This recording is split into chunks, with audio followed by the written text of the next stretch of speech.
And it's not always struggle, it's not always sadness. Like, we need African joy, and I feel like that's a narrative that the West just is not comfortable with pushing, and that's a problem in itself. But if you're not...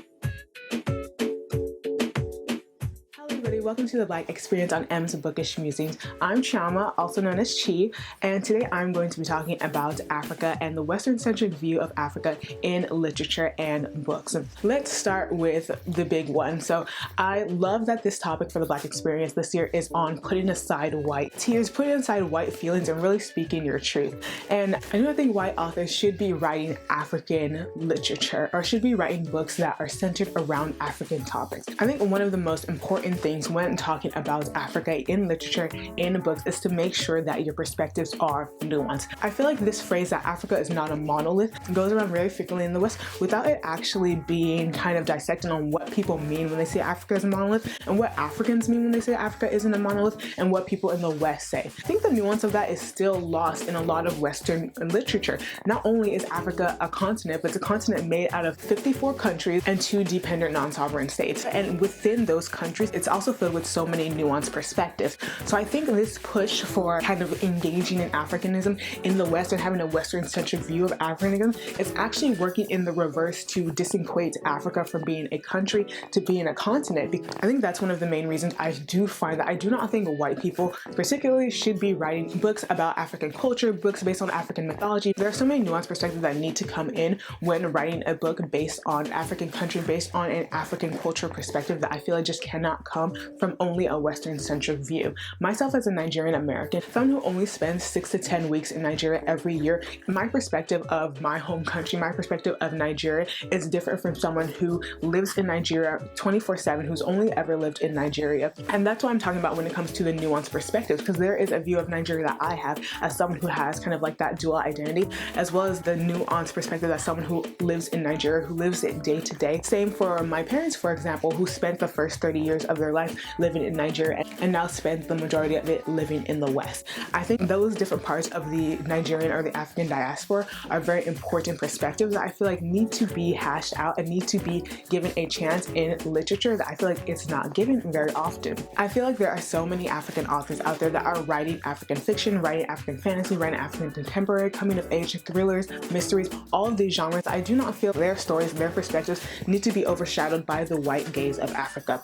Non-African people or white people, Western people specifically, creating or writing stories based on African culture, African history, African mythology kind of reinforces a singular narrative of what Africa is. Even with the 54 sovereign states in Africa, there are so many diverse cultural differences. There's so many different languages, so many different regional differences, so many different religious differences, so many different things that make up Nigeria that I do not want to reinforce anything else that kind of conflates that into one singular being. And I feel like that can't be done to someone that is in the West, because the West only gets certain narratives and those narratives are perpetuated in literature when it does not come from nuanced perspectives, because it also provides a singular narrative to what is going on, what is happening, and how the individual workings of living in these countries affect these narratives, because what's happening in West Africa is not the same as what's happening in East Africa.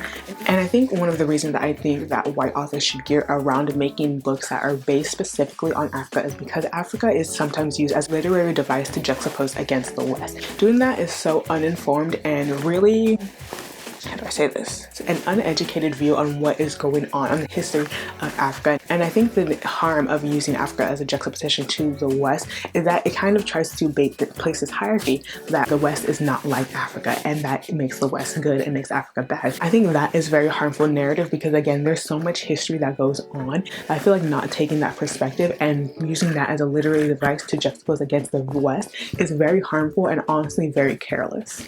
And very interesting. I feel like now, as we're coming to a time where people are trying to be more educated on what is happening outside of the West, it's almost kind of like when the West wants to control the narrative of how Africa is painted. I'm not saying that African countries should not be included in white novels. If you're writing a novel that has to do with the world or has to do with people or just like anything, African people should be included.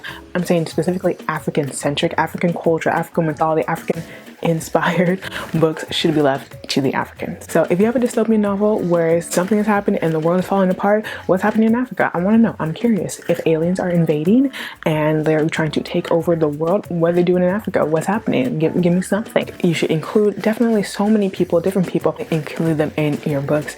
Don't make an African book. And it's not always struggle. It's not always sadness. Like, we need African joy. And I feel like that's a narrative that the West just is not comfortable with pushing, and that's a problem in itself. But if you're not comfortable, stay away from it, because we have African writers that are going to write about it and do amazing. And now let's talk about some of the 2021 releases by African authors that I am so excited for. Some of these may have already been released and I just haven't read them yet, but they're all around 2021 in Love in Color. This is a romance anthology. I love my romance and I love my Black romance. And it's an anthology, a romance anthology that also includes a fantasy element. So I am so excited for Bolu's book, Love in Color. Another one is Open Water by Caleb Azuma Nelson. This one I'm also very curious about. It seems like it's so nuanced. So it's described as a contemporary coming of age romance, and I'm so excited for this. This one seems like it's going to be so good. I think it was recently released, or if it's not recently released, it's going to be released. And it's a love story between two Black artists who both have a scholarship to a private school, and it deals with fear, violence, race, and masculinity along their relationship. So it sounds so good. I love that an African author is writing a book that's going into masculinity and toxic masculinity. I think that it's such a great topic to delve into from an African perspective. So I am so excited for this one. Going into science fiction, this one, okay, Rosewater by Toddy Thompson. It's an old one. I think it was released in 2017, and the last book, the third book in the trilogy, was released in 2019. But it's new to me. I have not read it yet, and I love science fiction. So I'm so excited about this one. It's around a biodome and a village that is just outside a biodome, and kind of how the biodome is kind of living off the village, and the villagers have to kind of fight back, or a specific villager has to fight back because people in the biodome are killing people off. It sounds great. So I'm excited for that one. The Place Beyond Her Dreams. This is a YA novel. I'll put the author's name here. I don't have it in my notes for whatever reason, but it's a West African inspired fantasy about a girl who is transported to a mythical world after the death of her grandfather, and she learns that she has a gift to transcend the spirit world after she transcends, because there she meets her dead grandfather. So I love it, and I love African authors writing young adult. And when I was a young adult, like really heavily reading young adult, I can barely name any African authors that was pushed that I could like actually search for and find. So to have them kind of like getting more limelight, I absolutely love that. Another YA release this year is Blood Scion by Deborah Falaye. I am so excited for this one. So this book is inspired by the child soldier crisis, and the novel follows a young descendant of an ancient god who is drafted into the military, but who yearns to know what the military has to do with her mother's death. I love this one, and I love how political issues, or issues that are political-centric around different African countries, are coming into the fictional realm and being written by African authors. I absolutely love it. I'm so excited for Blood Scion. This is one of my most anticipated releases for this year, so I'm very excited for this one. And I think this one was like top 3 anticipated releases, but it's also young adult, and it's The Gilded Ones by Namina Forna. And it's about a girl who awaits a blood ceremony where if her blood runs red, she's able to stay in the village because she's normal, but if it runs gold, she meets a fate worse than death. So she has the blood ceremony and her blood runs gold. So she is going to be executed, or something very bad is going to happen to her, but she meets a woman who says, actually, you can come and work for the emperor. So that sounds so cool. The concept, I love it. Next book is Ace of Spades by Farida Abike Iyemidi. And this book looks amazing. It's a dark academia book, and it's centered around this very prestigious school where there is an ace of some kind who is revealing all of the people's secrets. And the two main characters both have secrets about how they got to power in their school. They don't want it to be found out, and they don't want the ace to reveal it. So it's kind of like a mystery, kind of thriller, kind of set in a school. I love it. I'm so excited for this one. The cover, amazing. Looks great. The next book is Lighter by A. Aduma. It's a contemporary young adult about friendship, dealing with the death of a parental figure, and grappling with understanding one's sexuality. I love it. I feel like these are all topics that we need an African perspective of, and I'm so excited for this one. And Son of Storm, I'm going to put the author's name right here, and this one just sounds like African high fantasy goodness. The synopsis isn't giving me enough, but it's around a entity, a village, a place called the Nameless Lands, and a skin-changing warrior. So I don't know what that means. I have no clue actually, but it sounds interesting. Now in contemporary, we have African Voices, which is a poetry collection. I'm so into African writers of poetry. I really want to get into poetry. I used to love poetry when I was younger, so I'm very interested in the poetry aspect by African African authors. I'm so excited for this one. Next book in contemporary is How Beautiful We Were by Mbolo Mbui, and I am so excited for this one. I am an African environmentalist. Like, I will talk your ear off about it. I will talk your ear off about it. And there's so much nuance that goes into African environmentalism, especially how so many countries that were under colonialism in Africa were first to quickly industrialize in order to in the global economic stage, and that forced industrialization by the West, mostly influenced by the West, is causing so much like pollution and so much environmental struggles.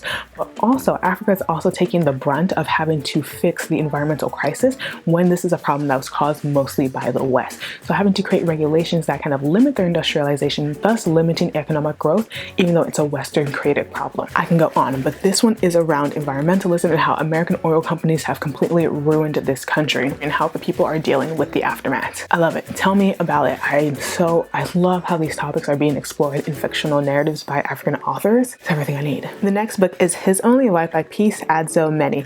I've seen this cover at Target, I'm pretty sure, but it's about a young seamstress is offered marriage by a wealthy family man whom she doesn't know and who it turns out to not be the ideal husband. Since standing in for his wedding, he just ships her off to the capital of Ghana with nothing else, and he finds out that he's actually in love with another woman. And I think this is very interesting because I really love, again, African perspectives are needed on these topics. Marriage is kind of weaponized in wealthy elite men. I think this is a great concept to explore. I think it's a great topic, and I love that it's being explored from an African perspective. I'm very curious about this one because it's definitely not, I don't think it's a romance, which I think I like, even though I'm a romance girl, I like that. The next book is Man-Hating Psycho by Ifenjia Bao, and it's a collection of stories kind of digging into social media and the disconnect between who a person is in real life and who their internet persona is.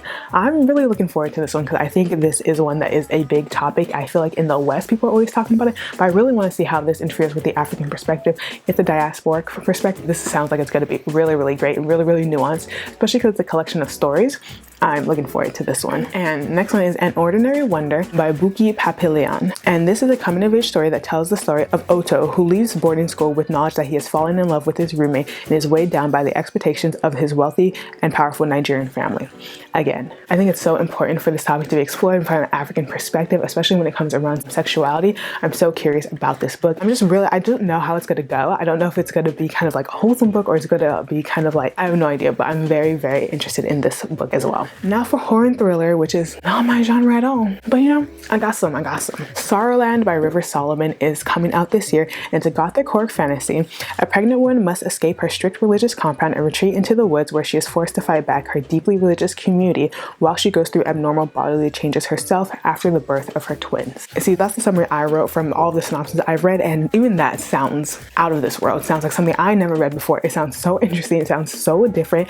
I know River Solomon does a lot of like really heart-wrenching books, really heart-wrenching thrillers and horrors, and I really can't wait until I am in the emotional space to read one of their books. The next book is Light Seekers by Femi Kayode, and this one is it's a mystery thriller. And a psychologist goes to town in southern Nigeria to try and help uncover what is behind the disappearance of 3 Nigerian university students. So I think this one, again, is a mystery thriller. This is one of the quotes from the synopsis, and I absolutely love it, so I'm going to read it. Tackling the enduring strength of tribalism and homeland identity and the human need for connection in the space of isolation. I love that. Just, if your book is described like that, beautiful. It sounds like it's going to be beautiful. I know people probably don't describe mystery thrillers as beautiful. The next category is memoirs, and I actually only have one book for memoirs. This one's called One of Them, an Eton College memoir by Musa Okwonga. And this one tells of Musa's story going to Eton College and being in a place that was so good for him, yet caused him so much harm at the same time. This one is going to hit so close to home. I know it. I feel it. It's going to hit so close to home, and I'm ready. I don't read a lot of nonfiction, but I do want to get into memoirs, and this one sounds like it's going to hit so close to home. And the last one is a middle grade book, and it's called Black Boy Joy by Kwame Mbalia, an anthology of the joy and complexes of Black boyhood. I love that. I think, again, like growing up, I think it's so important to have books that speak your narrative, that hit close to home, that speak what you're living, and I think that's so important, especially in literature. I think that helps foster a love of books as someone grows. So Black Boy Joy. So I hope you got some good ideas of books that are coming out in 2021 that you may want to read by African authors. I love that Africa is becoming centralized in literature. I want to see it more getting published by kind of these bigger publishers, getting their voices heard, getting their voices pushed, so that the literary agenda around Africa is Western-centric. So thank you guys for watching, and look forward to more from the Black Experience.